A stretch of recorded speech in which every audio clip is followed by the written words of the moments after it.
ಹಾಗೆ ಆಗಲಿ. ಈ ಮಗು ಹುಟ್ಟಿರುವ ನಾಮ ನಕ್ಷತ್ರ ನೋಡಿದ್ರೆ ಅಯ್ಯ, ಈ ಮಗು ಜನಿಸಿರುವ ಸರಿಯಾಗಿ ಹಿಂಗೆ ಆಗಸ್ಟ್ ನೋಡಪ್ಪ. ಹಾಗೆ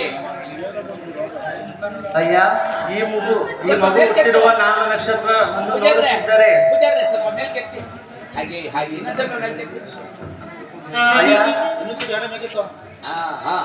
ಹಾಗೆ ಅಯ್ಯ, ಈ ಮಗು ನಕ್ಷತ್ರ ನೋಡುತ್ತಿದ್ದರೆ ಶ್ರೀಬಾಲ ಗೌರಿ ಎಂದು ನಾಮಕರಣ ಬಂದಿರುವುದು ಮಾಡೋಣಿದೆಯ? ಹಾಗೆ ಹಾಗೆ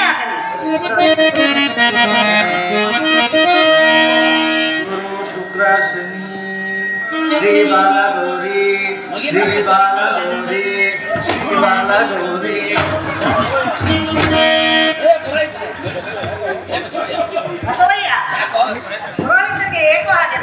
ಅಲ್ಲ ಕಣಪ್ಪ, ಇವನ್ ನಾಲಿ ಬಿದ್ದು ನೋಡ್ ಮನೆಗೆ. ಅವರೇ ನೋಡ್ರಿ ಮಗಿಗ್ ಬಾಲ ಇರ್ಲಿಲ್ಲ, ಇವಾಗ ನೋಡ್ರಿ ಶ್ರೀ ಬಾಲ ಶ್ರೀ ಬಾಲ ಶ್ರೀ ಬಾಲ. ಅದಕ್ಕೆ ಹಾಗೆ ಮಾಡಿದೀಯ ಬಸವಯ್ಯ. ಅದಕ್ಕೆ ಒಂದು ಅರ್ಥವಿದೆ ಬಸವಯ್ಯ. ಅರ್ಥ ಆಗ್ಬೋದ? ಹೌದು ಬಸವಯ್ಯ, ಹೇಳುವವನಾಗು ಕೇಳುವವನಾಗು ಬಸವಯ್ಯ. ಮನುಷ್ಯನು ಈ ಭೂಮಿಗೆ ಬಂದ ನಂತರ ಆತನಿಗೆ 5 ರೂಪಗಳುಂಟು. 5 ರೂಪಗಳು ಯಾವ್ಯಾವಪ್ಪ? ಅದರಲ್ಲಿ ಮೊದಲನೇದು ಬಾಲ್ಯ, ಬಾಲ್ಯ. ಎರಡನೇದು ಕೌಮಾರ್ಯ, ಕೋಮಾರ್ಯ, ವಣನ ಕೌಮಾರ್ಯ. ಕೋಮಾರ್ಯ. ಮೂರನೇದು ಯೌವನ, ಯಮ್ಮ ಯೌವನ. ಯೌವನ. ನಾಲ್ಕನೇದು ವೃದ್ಧಾಪ್ಯ.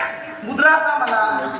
ಅಲ್ಲ ಬಸವಯ್ಯ, ವೃದ್ಧಾಪ್ಯ ಅಂದ್ರೆ ವಯಸ್ಸಾಗುವುದು.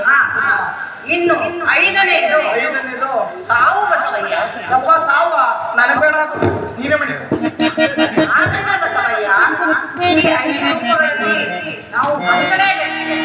ಅದರಲ್ಲಿ ಈ ಮಗು ಬಾಲ್ಯದಲ್ಲಿ ಇರುವುದರಿಂದ ಈ ಮಗುವಿಗೆ ಶ್ರೀಬಾಲಗೌರಿ ಎಂದು ನಾಮಕರಣ ಮಾಡಿದ್ದಾರೆ. ನೀನ್ ಹೇಳಿದ್ಕೆ ಬಿಟ್ಟಿದೀನಿ ಕಣಪ್ಪ, ಇಲ್ಲಿದ್ರೆ ಅಲ್ಲಿ ತೇರಿಂದ ಅಡಿ ಚಕ್ರ ಕೊಡಿ ಕೊಟ್ಬಿಡಿ. ಹೋಗಲಿ ಬಿಡು, ಪಾಪ ಅವರಿಗೆ ಸೂಕ್ತವಾದ ಬಹುಮಾನವನ್ನು ಕೊಟ್ಟು ನಡಿಯಪ್ಪ ಸೂಪರ್ಲೆ. ಅಪ್ಪ ನೀನ್ ನಡಿಯಪ್ಪ ಒಳಗೆ.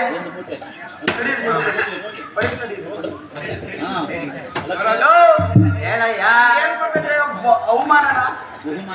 ನಂಗೆ ಮೊದಲನೇದಾಗಿ ಅಕ್ಕಿ ದಾನ ಬೇಕು ಕಣಯ್ಯ. ಯಾವ ಅಕ್ಕಿನೋ? ಸಣ್ಣಕ್ಕಿ. ಯೋ, ಸಣ್ಣಕ್ಕೆ ಆಗಲ್ಲ, ಅಲ್ಲ ದಪ್ಪಕ್ಕೆ ಆಗಲ್ಲ ಕಣಯ್ಯ, ಸಣ್ಣಕ್ಕಿ ಬೇಕು. ಹೊಸ ಡೀಲ್ ಕೊಡೋದು ಆಗಲ್ಲ.